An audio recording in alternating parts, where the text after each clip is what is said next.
मोक्षमार्गस्य नेतारं भेत्तारं कर्मभूभृतां ज्ञातारं विश्वतत्त्वानां वन्दे तद्गुणलब्धये। तत्वार्थ सूत्र जी ग्रंथ अध्याय 1 की समाप्ति के बाद हम लोग परिशिष्ट पर चर्चा कर रहे हैं और परिशिष्ट में भी पहले परिशिष्ट पर अपनी चर्चा चल रही है। इसमें अपन ने 1-2 प्रश्नों के अर्थ देख लिए थे।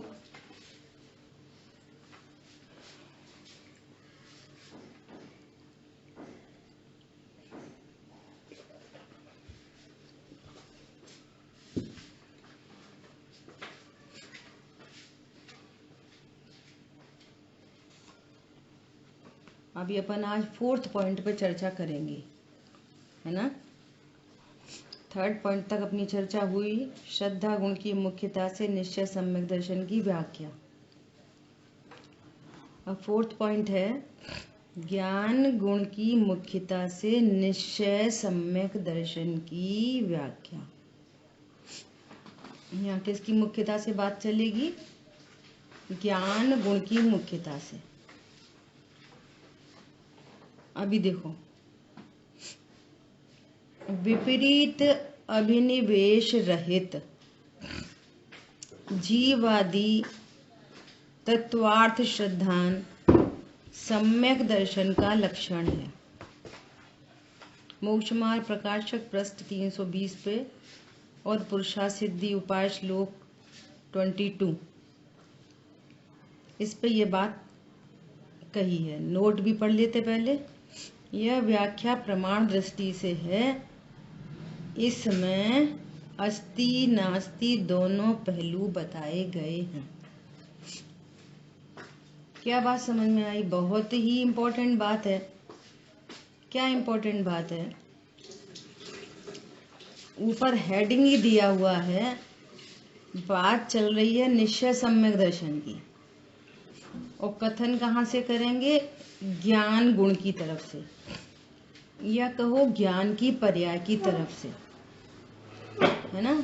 और अपनी स्टार्टिंग से ही चर्चा चल रही है कि स्व पर प्रकाशक, है ना, किसी को मुख्य करे, किसी को गौड़ करे, अस्ति नास्ति, ये सब कुछ ज्ञान में होता है, श्रद्धा में नहीं होता। तो ये जो कहा जा रहा है ना, विपरीत अभिनिवेश रहित, अर्थात ये ज्ञान की पर्याय की तरफ से, ज्ञान में होता है विपरीत अभिनिवेश। तो अस्ति नास्ति से कथन कर रहे हैं कि जीवादि तत्वार्थ श्रद्धान, अस्ति से, जीवादि तत्वार्थ श्रद्धान अस्ति से, और जिसमें विपरीतता नहीं हो। तो एक बात की अस्ति से और दूसरी बात की नास्ति से। तो ये अस्ति नास्ति से जानना, ये तो ज्ञान का काम है, श्रद्धा का काम नहीं है। श्रद्धा में अस्ति नास्ति नहीं होती, श्रद्धा में मुख्य गौड़ नहीं होता, श्रद्धा में स्वपर प्रकाशकपना नहीं होता, ज्ञान में होता है। तो परिभाषा है निश्चय सम्यक दर्शन की और बात कर रहे हैं ज्ञान की तरफ से। ये हमको समझना चाहिए। आपको ऐसी परिभाषा मिलेगी, मोक्षा प्रकाशक जी में निश्चय सम्यक दर्शन की क्या लक्षण का परिभाषा लिखी है, क्या लक्षण लिखा है? तो वहां लिखा है विपरीत अभिनिवेश रहित, मतलब विपरीत अभिनिवेश की नास्ति और जीवादि पदार्थों की अस्ति। तो ये ज्ञान की तरफ से निश्चय सम्यक दर्शन का स्वरूप कह रहे हैं। बात किसकी बतानी है? सम्यक दर्शन की। बता किधर से रहे हैं? ज्ञान से। ज्ञान से क्यों बता रहे हैं? ये कैसे पता चला ये ज्ञान की तरफ से है? कि विपरीत अभिनिवेश और सम्यक अभिनिवेश ये ज्ञान में होता है। और ज्ञान में ही ज्ञान दो चीजों को एक साथ जान लेता है। ज्ञान में ही इससे अस्ति इससे नास्ति, मेरी ज्ञान से अस्ति है, मेरी संयोग शरीर कर्म कषाय से नास्ति है, ऐसा अस्ति नास्ति से जानने का काम, देखने का काम ज्ञान में ही होता है, श्रद्धा में नहीं होता। समझ में आ रही है बात? तो ये आपको कहीं कहीं ऐसी परिभाषाएं लिखी मिलेंगी तो समझना ये ज्ञान गुण की मुख्यता से सम्यक दर्शन की बात चल रही है। ठीक है, आगे देखो।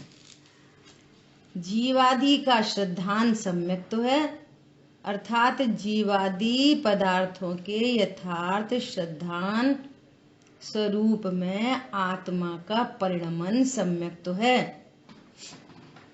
ज्ञान तो, श्रद्धा तो बस एक में ही अहम स्थापित करती है। श्रद्धा का विषय अनेक नहीं होता। क्या बोला?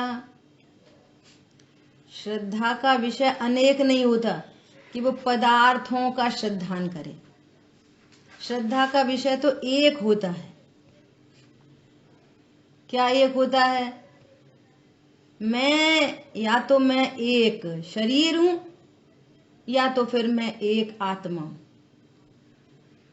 श्रद्धा का विषय एक होता है, श्रद्धा का विषय अनेक नहीं होता। और जब भी सम्यक दर्शन की चर्चा अनेकों की तरफ से आए तो समझना कि ये ज्ञान की तरफ से श्रद्धा की बात है। कौन दोहराएगा इस बात को? बोलो। अब ये भी जो बोला इस बात को कौन दोहराएगा? बोलिए।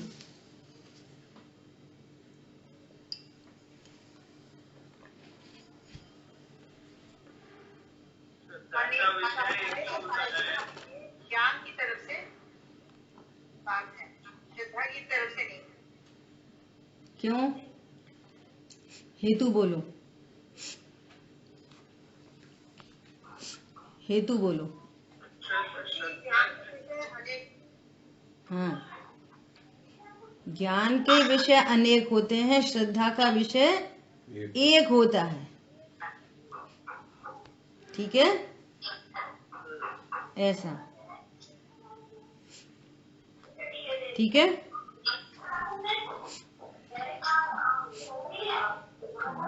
आपका फोन म्यूट कर लीजिए जिसका भी ऑन है।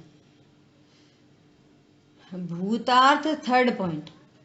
भूतार्थ से जाने हुए पदार्थों से शुद्ध आत्मा के पृथकत्व का सम्यक अवलोकन।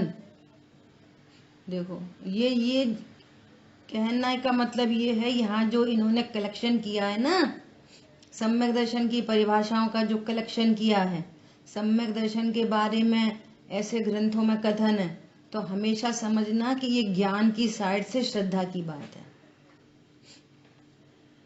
समझ में आ रही है? क्यों? भूतार्थ से जाने हुए, तो भूतार्थ से तो ज्ञान ही जानता है। पदार्थों से शुद्धात्मा के पृथकत्व का सम्यक अवलोकन और पृथक करना, भेदियान करना, ये ज्ञान का ही काम है। सम्यक अवलोकन ज्ञान का ही काम है। और श्रद्धा की तरफ से बात कर रहे हैं, है ना? तो ये सब समझना। ये जयसेनाचार्य देव ने समय सार जी में ये वाली बात लिखी है, पेज नंबर 226 पर। अब देखो नोट, यह कथन द्रव्यार्थिक न से है। कॉलम नंबर 2 और 3 यह सूचित करते हैं कि जिसे न पदार्थों का सम्यक ज्ञान होता है उसे ही सम्यक दर्शन होता है। तो ये ज्ञान को ही सम्यक दर्शन कह देते हैं। जिसे न पदार्थों का, जीवादि पदार्थों का यथार्थ श्रद्धान, अर्थात जिन्हें जीवादि पदार्थों का सम्यक ज्ञान होता है वही तो भेदियान कर सकता है। ये पुण्य है, ये जीव नहीं, ये पाप है, ये जीव नहीं, ये संवर है, ये जीव नहीं, ये आश्रव है, ये जीव नहीं। जीव तो एक त्रिकाली ध्रुव है। मैं जीव हूं, इसका अर्थ है मैं अजीब नहीं, मैं पुण्य नहीं, मैं पाप नहीं, मैं आशव नहीं। तो ये काम तो ज्ञान ही करता है ना, इसलिए ये ज्ञान की तरफ से सारे कथन है। इस प्रकार सम्यक ज्ञान और सम्यक दर्शन का अविनाभावी भाव बतलाता है। क्या कह रहे हैं? जिसको सम्यक ज्ञान है उसको सम्यक दर्शन है, जिसको सम्यक दर्शन है उसको सम्यक ज्ञान है, और जिसको दोनों है उसको सम्यक चारित्र है। पहले ही अपनी लगातार चर्चा चल रही है कि कथन की मजबूरी है।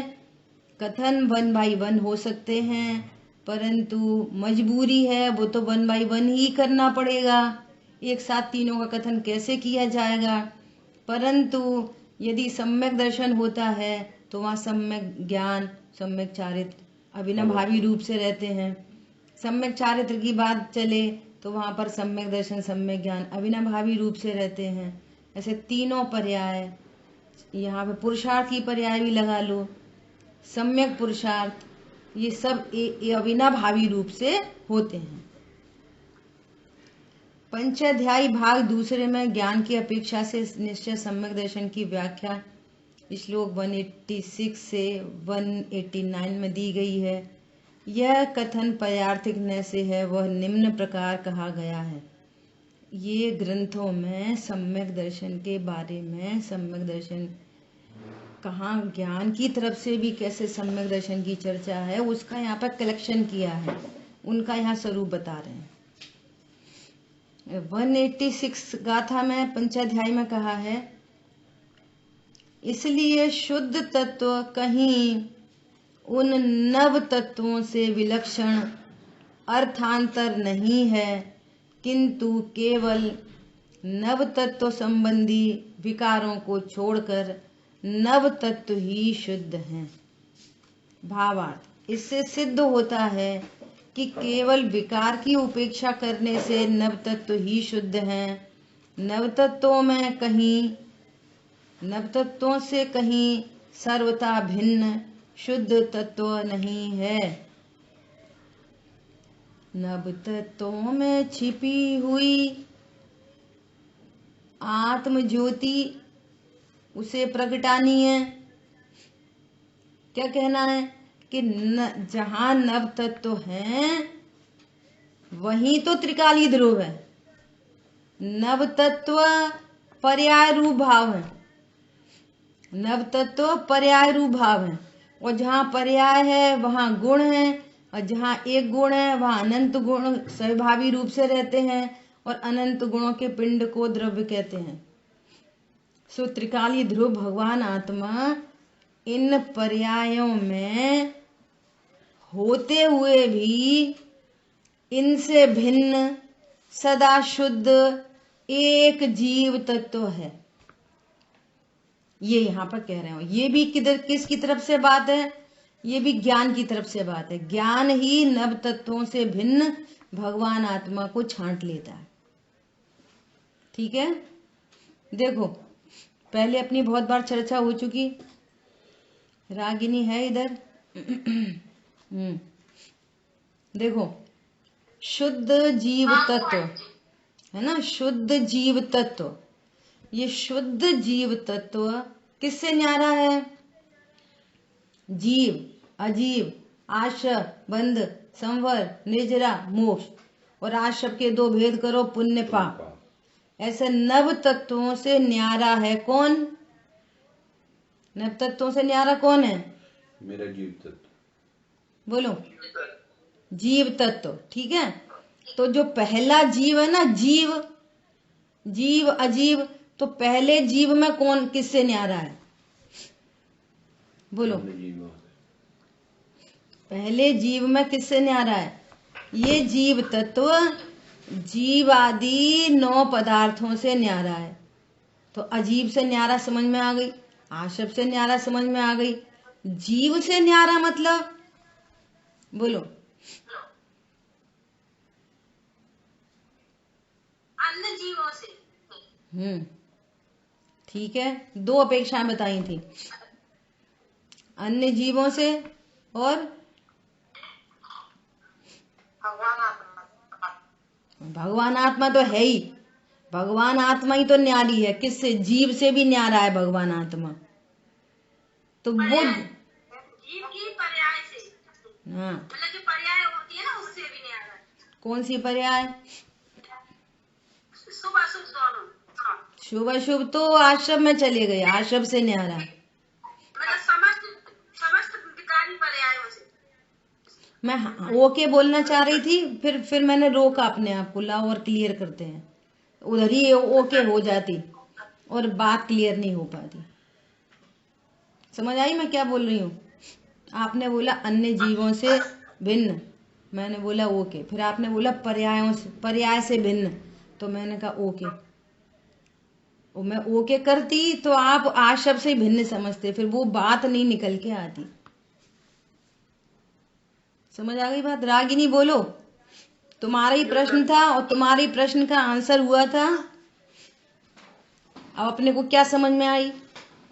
हाँ भाई साहब कुछ बोलना चाह रहे हैं, भाई साहब बोलिए। जो जीव तत्व है ना, वो तो है त्रिकाली है। और ये जो जीव कहा जा रहा है, ये कहा जा रहा है ज्ञान पर्याय को। बहुत बढ़िया, समझ आ गई बात? तो पर्याय जो है ना, वो द्रव्य से भिन्न है, ये कहना। हाँ बहुत अच्छा। दो अपेक्षाएं, दो अपेक्षा कौन सी? ये जीव तत्व किससे न्यारा है? तो अन्य जीवों से न्यारा। और जब अपने द्रव्य की बात चल रही है तो अन्य जीवों की तो बात ही नहीं चल रही यहाँ पे। ये नव तत्व जीव में ही है, तो जीव की बात चल रही है, तो भी अपन अन्य जीवों से न्यारा। नंबर 2, जो ज्ञान पर्याय है इसको व्यवहार जीव कहते हैं। कहते ना, जीव करता है, जीव को उपदेश है। तो कौन से जीव? ज्ञान की पर्याय को भी डायरेक्ट जीव कहते हैं, ज्ञान की पर्याय को भी डायरेक्ट आत्मा कहते हैं। रागिनी समझ में आ रही है आपको? बोलो, हाँ जी। दोनों आंसर बोलो फिर से। एक तो जो जानने वाला जीव तत्व पर्याय, मतलब पर्याय रूप बोला, और दूसरा, और जो अन्य जीव है उनसे न्यारा है। अन्य जीवों से न्यारा है, ये एक हो गया जीव से भिन्न। तो दूसरा अन्य पर्याय। दूसरा जीव से भिन्न, जो जानने वाला है ना, जिसको बोला था हमने कि जानने वाला भेद करके जान रहा है। जानने वाली पर्याय से न्यारा, ठीक है, जिसको कहते हैं व्यवहार जीव। प्रीति आप बोलो, प्रश्न समझ में आ रहा है? प्रश्न, प्रीति आपको प्रश्न समझ में आया है? हाँ जी, जी आया समझ में। तो ये जीव एक तो अन्य जीवों से न्यारा है, यहाँ डिफरेंस, और एक अपने स्वयं की जब बात करें तो जो अपनी ज्ञान की पर्याय है, इसको वैसे तो डायरेक्ट जीव भी कह सकते हैं, आत्मा भी कह सकते हैं, और ये व्यवहार जीव है, इससे भी न्यारा है ना ये। ठीक है। मिताली बहन आपको समझ में आए? मीनल बहन समझ में आ गई बात? 9 तत्वों से न्यारा, 7 तत्वों से न्यारा। जीवादि बहिर्तत्वम हेयम, जीवादि बहिर्तत्व हे हैं। तो त्रिकाली ध्रुव भी है क्या कि नहीं? उपादेयम अपणो अप्पा, वो आत्मा तो उपादेय है लेकिन जीव है। तो ये कौन सा जीव है? पर्याय रूप जीव, पर्याय रूप भाव। ये बहिर्तत्व है, ये मुझ में ही है, ये सातों तत्व मेरी पर्याय में प्रकट होते हैं, ये सातों। तो पहला जीव में कौन है कि वो जानने वाली पर्याय। इसका लक्ष्य करोगे तो रत्नत्र प्रकट नहीं होंगे। सुबह चर्चा आई कि अपराध क्या है? अपराध, अरे अपन तो अशुद्ध भोजन करते, अपराध है। अरे हिंसा की, अपराध है। अरे उन्होंने देवशास्त्रु की विराधना की, राजा श्रेणिक ने, अपराध है। जिन शासन में इस अपराध की बात नहीं चल रही, अपने को देह रूप जानना ये अपराध है, अपने को पर्याय रूप अनुभव करना ये अपराध है, अपने को गुण भेद रूप अनुभव करना ये अपराध है। यहाँ तो इन अपराधों की बात चल रही है। क्या बोला? मैं भेद रूप हूं, मैं मात्र जानने वाला। तुम कहाँ लगे पड़े? हिंसा कर दी, झूठ कर दी, चोरी। यहाँ तो जब तक अपने को त्रिकाली ध्रुव भगवान आत्मा नहीं जाना, तब तक परिणति में अपराध ही चल रहा है। क्यों? रत्नत्र प्रकट नहीं हुए ना। स्वद्रव्य किसे कहना? जिसके आशय से रत्नत्र हो। और परिणति में रत्नत्र प्रकट नहीं हुए तो परिणति में अपराध चल रहा है, राग द्वेष चल रहे हैं, कर्मों का बंधन चल रहा है। ठीक है? ऐसा तो क्या बोल रहे हैं यहाँ पर? तत्वार्थ की श्रद्धा करने को सम्यक दर्शन माना गया है, और वह भी जीव आदि रूप 9 है। ठीक है? देखो भावार्थ, विकार की उपेक्षा करने पर शुद्ध तत्व नव तत्वों से भिन्न है, अभिन्न है। हाँ, नव तत्वों से अभिन्न है। इसलिए सूत्रकार ने तत्वार्थ सूत्र में नव तत्वों के यथार्थ श्रद्धान को सम्यक दर्शन कहा है। प्रमाण की दृष्टि से देखोगे तो ये नव तत्व कहाँ है? जीव में ही। तो एक अपेक्षा से अभिन्न देखेंगे, और दूसरी अपेक्षा से देखोगे सम्यक दर्शन के विषय में तो क्या देखेंगे कि ये नव तत्व न्यारे हैं और त्रिकाली ध्रुव भगवान आत्मा न्यारा है। तो ठीक है ना, ये सम्यक दर्शन की बात चल रही है। हाँ, ये चल तो रही है सम्यक दर्शन की, लेकिन ज्ञान गुण की अपेक्षा से चल रही है, क्योंकि इतनी पूरी टेक्नोलॉजी को जानने वाला ज्ञान है। सो ज्ञान की मुख्यता से यहाँ सम्यक दर्शन की चर्चा चल रही है। टॉपिक अपना क्या है? ज्ञान गुण की मुख्यता से सम्यक दर्शन का लक्षण। ये नव तत्व हैं, मैं जीव हूं, मैं अजीव आशव बंध संवर निरा मोक्ष रूप नहीं होता। ये पूरा कार्यक्रम ज्ञान करता है, और श्रद्धा उसको यस यस यस करती है। ठीक है? इसलिए ये ज्ञान की तरफ से सारी चर्चा चल रही है। देखो, इस गाथा में जीव, अजीव, आशा, बंध, संवर, निद्रा और मोक्ष, इन 7 तत्वों के नाम दिए गए हैं। पुण्य और पाप के साथ इन 7 तत्वों को नव पदार्थ कहा जाता है। वे नव पदार्थ भूतार्थ के आश्रय से सम्यक दर्शन का वास्तविक विषय है। देखो भाषा कैसी है। नव तत्व सम्यक दर्शन का विषय नहीं है, इन नव तत्वों में छिपी हुई आत्म ज्योति वो सम्यक दर्शन का विषय है। कहने का मतलब ये है कि जहां आशव ख्याल में आया वहां जीव ख्याल में आ गया। जैसे घटपट आदि दीपक की बात थी ना, कि कमरे में एंट्री हुई और स्विच ऑन किया तो सबसे पहले क्या दिखा? कमरे में बहुत सारी चीजें थी। सबसे पहले क्या दिखा मीनल बहन जी, बोलो। यदि भगवान जी की प्रतिमा उधर थी तो पहले वो दिखेगी।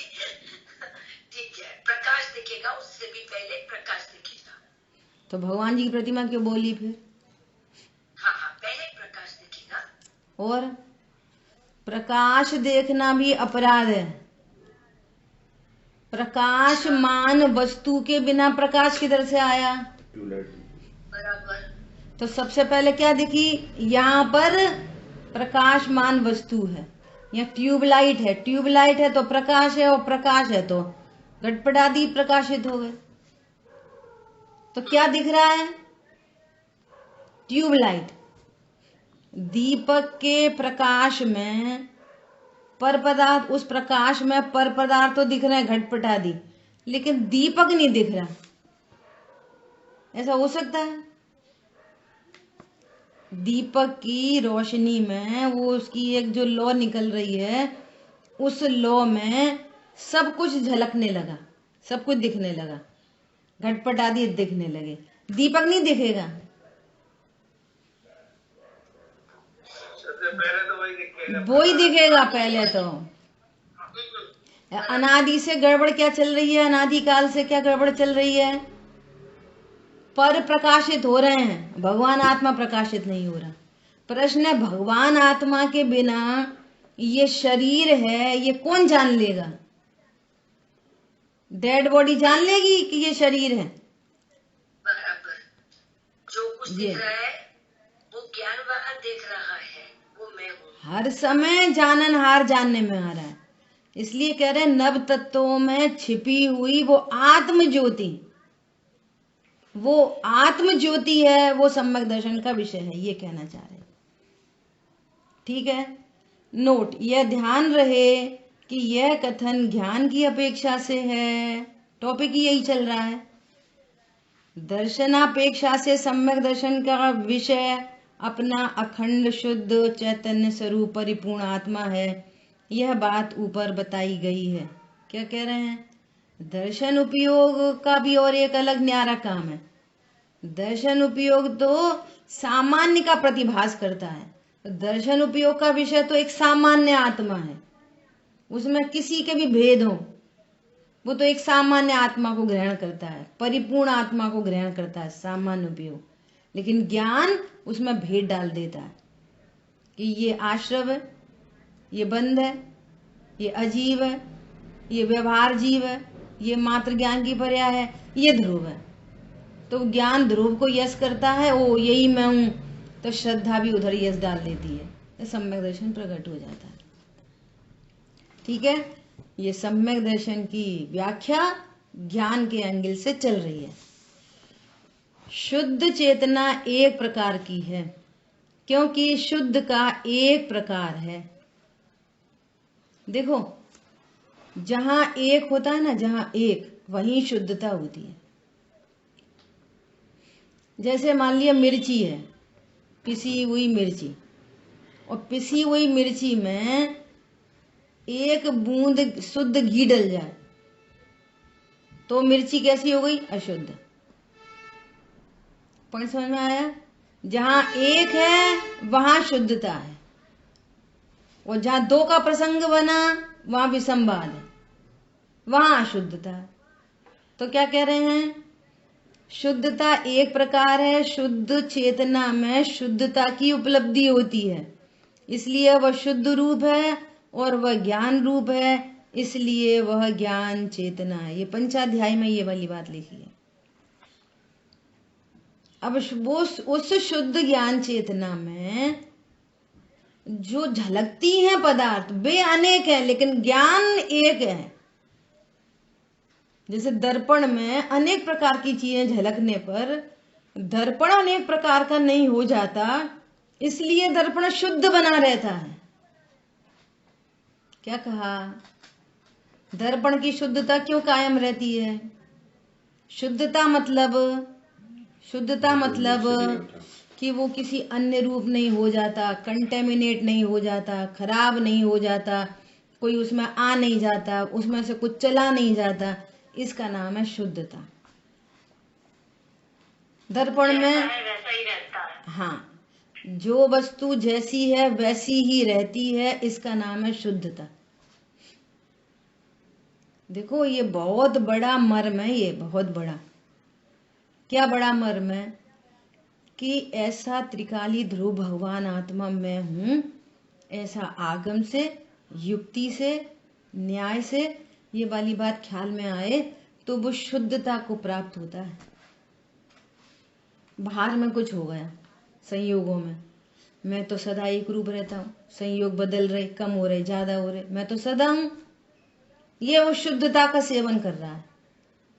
और संयोगों में कुछ उठापटक होने से मेरे में ही हो गया, ये है अशुद्धता का सेवन। परंतु वस्तु फिर भी शुद्ध है, ना उसमें कुछ आया ना उसमें कुछ गया। वस्तु स्वरूप में अशुद्धता की कोई गुंजाइश नहीं है। ठीक है, अभी रास्ते में आ रहे थे तो पंडित साहब का एक प्रवचन लगाया। पंडित साहब, मैंने शायद ग्रुप पे भी भेजा आपको, कि हम भाई क्यों आए? आपसे मिलने आए, तो क्या कोई मिल भी सकता है कि कोई किसी में से मिलने आए? दो द्रव्य एक दूसरे में। बोलो, कोई मिल सकता है? भगवान से मिलने आए, भगवान मिलते हैं? कह रहे न खाली हाथ कभी कहीं जाना, भगवान के पास जाना, और न खाली हाथ आना। आज सुबह भी चर्चा की थी ना कि हम कोई बात, भैया आप तो अकेले रहें, तो हम है ना ये शरीर सापेक्ष सोचते हैं हमेशा। क्या बोला?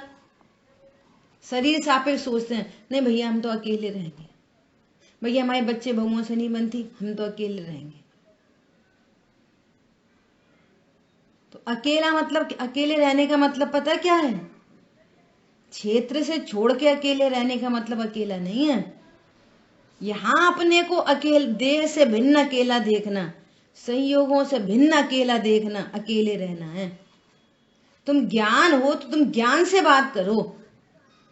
बात कहां से समझते हैं? शरीर सापेक्ष, उस भीड़ को छोड़ के अकेला। ऐसे पंडित साहब ने बोला कि भैया मंदिर कभी खाली हाथ नहीं आना और न खाली हाथ जाना। तो क्या समझ में आएगी खाली हाथ नहीं आना? तो खाली हाथ नहीं आना में तो ये समझ में आ जाएगी, सही बात है, द्रव्य लेके जाना मंदिर। मंदिर कभी खाली हाथ मत जाना, द्रव्य लेके जाना। अच्छा, और खाली हाथ नहीं आना तो मां से कुछ उठा ले आना। खाली हाथ नहीं आना का क्या मतलब है? जिज्ञासा लेके जाना। बोलो, तो शरीर सापेक्ष सोचते हैं ना, तो द्रव्य लेके जाना। तो पंडित साहब बोले कि जिज्ञासा लेकर जाना। तुम आत्मा हो, तुम ज्ञान हो, तुम्हारे हाथ नहीं है, तो तुम क्या द्रव्य लेके जाओगे? और समाधान लेके आना। ये बहुत बढ़िया, इसका मतलब है न सुना। जिज्ञासा लेके जाना और समाधान लेके आना। इसमें एक बात और आई थी कि वो जो कह रहे थे कि याद, मुझे याद उन्हें भी कर दो जो लौट के करना है, इसका मतलब समझ में नहीं है। अच्छा, इसका बहुत गजब का मतलब था। इसका मतलब ये, पहले अपन इसको पूरा कर लें, है ना। तो उनका कहना ये था कि हम जिनागम में किसी बात का विचार करें तो यदि आप द्रव्य गुण पर्याय जीव से भी सोचना शुरू करोगे तो आप सक्सेसफुल होगे। स्वाध्याय करते रहेंगे, ज्ञायक बोलेंगे और शरीर सापेक्ष ही सोचेंगे तो बात नहीं बनेगी। पॉइंट पकड़ में आया भैया? हमारे साथ तो साक्षात हुआ एक बार ऐसा ही, बहुत साल पहले की बात है, 10-15 साल पहले की। पंडित साहब के पास गए तो देखो अज्ञानता की कहानी कैसी होती है। तो एक जनरल है ना कि जैसे अपन जा रहे अमायन, तो लाओ बहनों के लिए फ्रूट्स ले जाएं, कुछ सब्जियां ले जाएं, कुछ ड्राई फ्रूट्स ले जाएं, तो ऐसा लेके चले गए। अब पंडित साहब ने डायरेक्ट प्रश्न किया, हमारे लिए क्या लाई? ऐसे पूछा। तो अपन क्या सोचेंगे? अपन ये सोचेंगे बुद्धि तो वैसी थी, तो क्या वो, तो अब ये कैसे बोलें कि पंडित साहब हम फल लेके आए, कि हम काजू बादाम लेके आए, ये कैसे बोलें, है ना।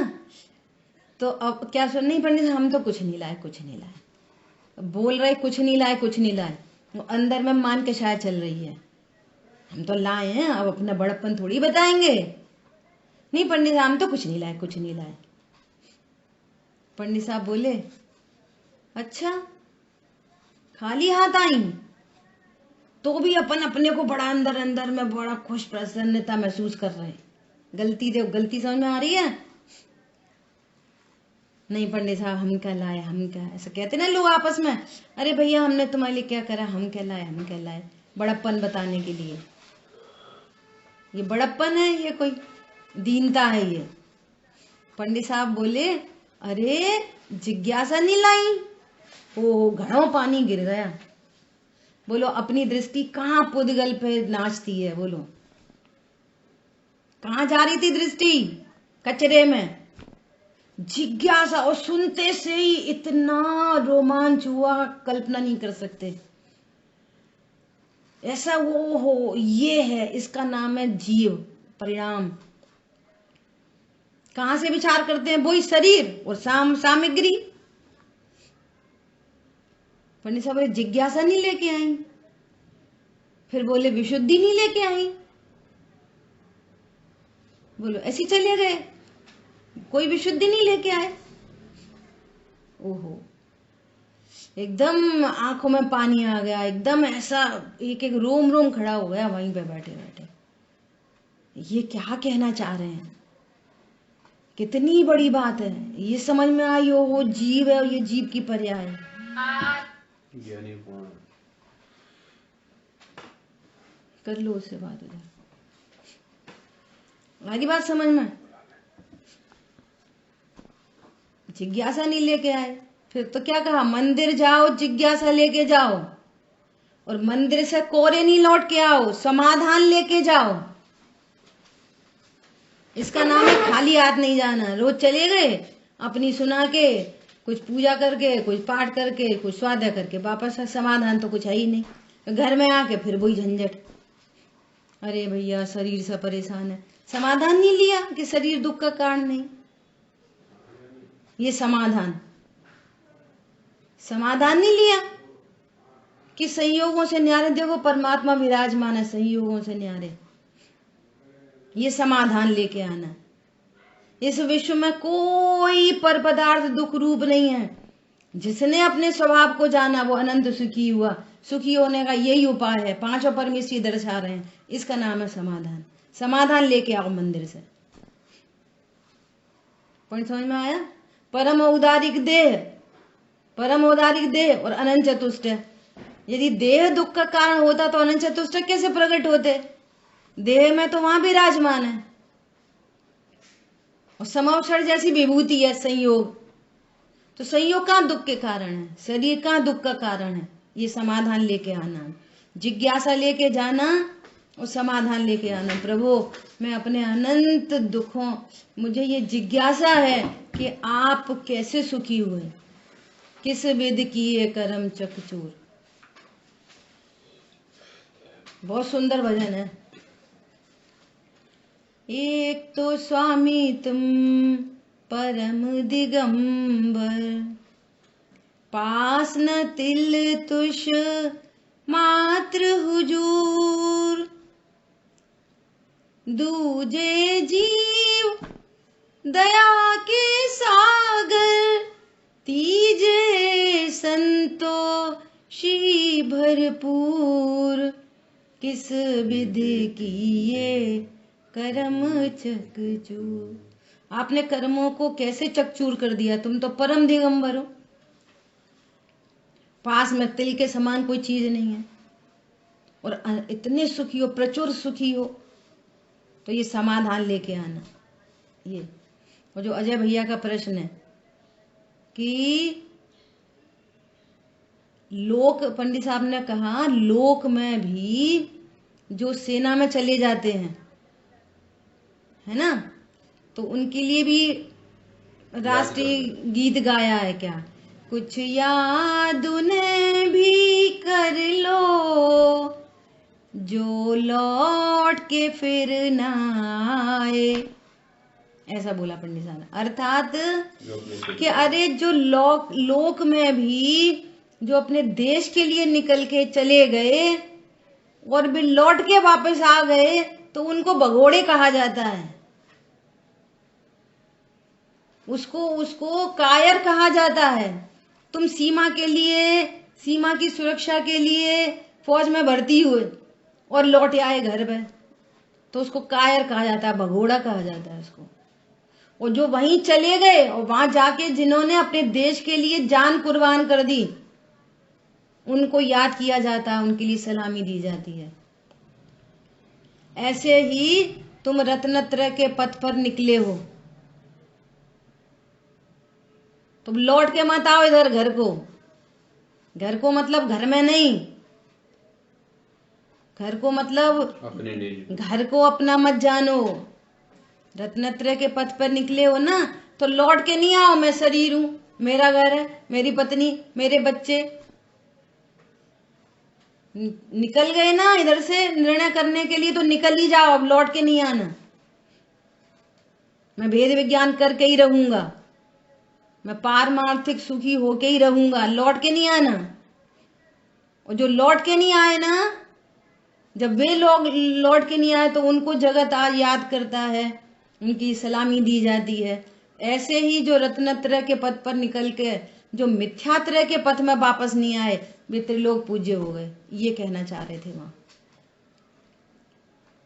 याद उन्हें भी कर लो जो लौट के फिर ना आए। मुनि भगवंतों को जब कभी वेदना सताए, संजुलन का तीव्र कषाय का उदय आ जाए, कभी कोई अतिक्रमण हो जाए, कोई गलती हो जाए, है ना, तो फिर उनको संबोधन कैसे दिया जाता है? भैया तुमने दीक्षा क्यों ली थी? इतना छोटा सा कोई परिचय आया है, उसको प्रसन्न होकर सहन करो। जब आपने दीक्षा ली थी तो आपने क्या विचार करके दीक्षा ली थी? कि मैं पूर्ण वीतरागी होकर रहूंगा। यही तो दीक्षा के समय पर जब कोई काम शुरुआत की जाती है ना, तो उसके बहुत परिणाम चढ़े हुए होते हैं। देख लेना, जितने भी लोग सबसे पहली बार स्वाध्याय में लगे, सबसे पहली बार तत्व ज्ञान में लगे, तो परिणाम बहुत चढ़े हुए होते हैं। और फिर धीरे धीरे हीन होते चले जाते हैं, शिथिलता आती चली जाती है। यदि सत्संग में नहीं रहे, अपने को एक्टिव करके नहीं रहे, तो वो परिणाम डाउन चला जाता है। तो वो अन्य मुनिराज मिलके उनको संबोधन करते हैं, अब वापस क्यों आना? ये इन परिचयों को प्रसन्नता से सहन करो, तो तुम्हारी ये जिय कौन दुख है, मृत्यु महोत्सव भारी। ऐसा स्थितिकरण कराते हैं। हाँ, एक दूसरे का। बहुत सुंदर सुंदर चर्चाएं थी, बहुत सुंदर सुंदर। एक बहुत गजब की चर्चा थी, हम क्यों सहन करें, हम क्यों सहन करें? भैया अपनी उन्नति के लिए सहन कर लो। इसलिए कह रहे हैं, जो अज्ञान होता है, जो मिथ्या ज्ञान होता है, वो हर बात को उल्टा वो सोचता है, लौकिक जीवों के एंगल से सोचता है। अगर हम सहन करेंगे ना तो सब हमें दबाएंगे, हम सहन करेंगे ना तो उसका फायदा हो जाएगा। आपने गलती करी और हमने बोल दिया ओके नो प्रॉब्लम, तो किसका फायदा हुआ? उसका। अरे अपना फायदा होता है, सहन करने में अपना फायदा होता है। निश्चय व्यवहार दोनों लगा लो। व्यवहार में भी सहन करने में कषाय की मंदता होती है, तो अकाम निर्जरा हो जाती है। पाप का उदय है और सहन कर लिया तो पाप की निर्जरा होगी, नवीन पुण्य बन गया, उसको अकाम निर्जरा कहते हैं। और पारमार्थिक सहन कर लिया तो अरे मैं तो ध्रुव हूं, परिपूर्ण हूं, मेरे में क्या कम हुआ, क्या ज्यादा हुआ, क्या अच्छा क्या बुरा, तो फिर निश्चय निर्जरा हो जाएगी, सच्ची निर्जरा हो जाएगी, सकाम निर्जरा हो जाएगी। तो दोनों केस में अपना फायदा होगा। दूसरा दूसरे के परिणाम दूसरा जाने। समझ आई बात? सुनना उस प्रवचन को सब लोग, और बढ़िया नोट्स बनाना। देखो एक नेचर की बात है, और ये जो चीजें होती है ना, वो स्वाभाविक होती हैं। जैसे अपन बोलते रहो लिखना पढ़ना, लिखना पढ़ना, जिसकी योग्यता होती है वही लिखता पढ़ता है। हैबिट होती है। जैसे मान लिया गाड़ी में आ रहे हैं, प्रवचन लगा लिया, अब डायरी पेन सामने था नहीं, तो पर्स में क्या पड़ा था? एक लिफाफा पड़ा था, तो लिफाफा के कवर पे ही लिख लिया। क्या बोला? और लिखने से फायदा कि इतनी बात चली, तो लिखने से इतनी पूरी बात मेमोराइज हो जाती है। ये आपके सामने सामने आ गई बात। अब लिखोगे नहीं तो ना कोई अकलंक है ना निकलंक है, सब विस्मरणशील शिष्य हैं। क्या है? विस्मरणशील, भूल जाते। लिखोगे तो थोड़ी सी मेमोरी में रहती चीज है, उसका आपको आनंद होता है। ऐसा ये नेचर में ही है कि बिना लिखे तो कभी स्वाध्याय सुनी ही नहीं स्टार्टिंग से। लिखने पढ़ने की बात तो अपन अब करने लगे। ऐसा लिखने से बहुत लाभ होता है, बहुत लाभ। भले ही आप वापस उसको कम देख पाओ ज्यादा देख पाओ, लेकिन आपने लिख लिया तो विजुलाइज होता है। सुनने से ज्यादा वो चीजें याद रहती हैं जो आंखों से देखी जाती हैं। इसलिए आंखों से देखी वाली चीजें देर तक याद रहती है, मेमोरी में रहती है, और उसका लाभ होता है, धारणा में चली जाती है। ऐसा ठीक है। इस तरह से अपनी चर्चा हुई।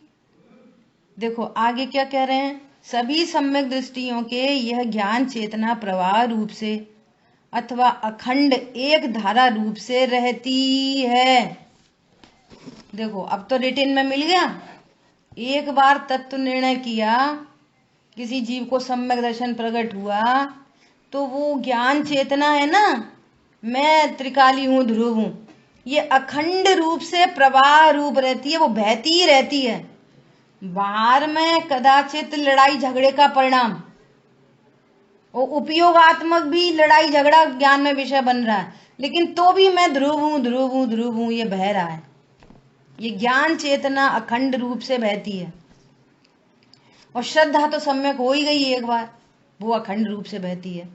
मान्यता नहीं बदलती कि मैं युद्ध कर रहा हूं, कि मेरे को इतने खराब भाव क्यों आ गए, कम क्यों आ गए, ज्यादा क्यों नहीं आए, मंदिर का भाव क्यों नहीं आया, दया का परिणाम क्यों नहीं आया, कोई वो नहीं रहती। ये तो मेरे से न्यारा, मैं तो ध्रुव हूं, मैं परिपूर्ण हूं, इसका ज्ञाता हूं। अब ये कथन में इतनी सारी बातें आएंगी, वे सोच सोच के नहीं करते कि तीर उठाया ये तो पुद्गल है, मैं तो ज्ञायक हूं, अब मैं क्या करूं, मुझे परिणाम हो रहे हैं, सो ये आशब्द तो ऐसा नहीं है। वो अखंड रूप से बहता रहता है, मैं ध्रुव ध्रुव ध्रुव ध्रुव ध्रुव। जैसे मिथ्या दृष्टि को अखंड रूप से बहता है, उसको सोचना नहीं पड़ता कि मैं स्त्री हूं कि मैं पुरुष हूं। सोचना पड़ता है कि सभी को सुबह उठो मैं ध्रुव, मैं स्त्री हूं। वो प्रवाह रूप से चलता है, स्त्री स्त्री स्त्री स्त्री, पुरुष पुरुष पुरुष पुरुष, हाथी हाथी हाथी हाथी, घोड़ा घोड़ा घोड़ा घोड़ा, नारकी नारकी नारकी, देव देव देव देव। ऐसे ही जिन्होंने आगम से, युक्ति से, न्याय से और स्वानुभव से जिन्होंने जाना है, तो उनका ज्ञान एक रूप से सम्यक ज्ञान रूप अखंड धारा प्रवाह बहता है, जिसको ज्ञान चेतना कहते हैं। ज्ञेय ज्ञातृत्व की यथावत प्रतीति जिसका लक्षण है वह सम्यक दर्शन पर्याय। देखो सम्यक दर्शन की बात कर रहे हैं, सम्यक दर्शन में ज्ञेय ज्ञायकत्व होता है क्या, ज्ञेय ज्ञातृत्व, ज्ञान की तरफ से सम्यक दर्शन की चर्चा।